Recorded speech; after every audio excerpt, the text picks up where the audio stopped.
पश्चिम महाराष्ट्रामध्ये असणारा जिल्हा म्हणजे कोल्हापूर हा तर सगळ्यांना माहितीच आहे. कोल्हापूर जिल्ह्यामध्ये खूप वर्षांपूर्वी असणारे जे मंडळं आणि तालमी आहेत. 1867 मध्ये वेताळ तालमीची स्थापना झाली होती.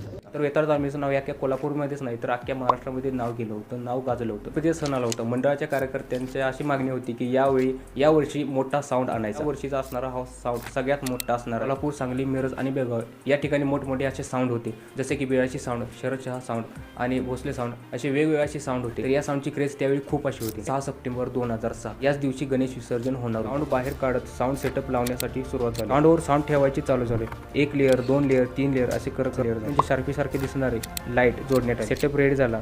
बघता बघता भली मोठी साऊंडची भिंत दिसू लागली. साऊंडची असणारी जी काही टेस्टिंग होती ती रेडी झाली, कंप्लीट झाली आणि त्यानंतर साऊंड सेटअप रेडी झाला. डीजेवर असणारा जो ऑपरेटर होता त्याची तर दैनाच होत होती. मंडळानं बनवलेले जे वेताळ तालमीचं असणारं जे गाणं म्हणजेच वेताळ हे गाणं साऊंडवरती लावण्यात आले. अजूनही वाजते.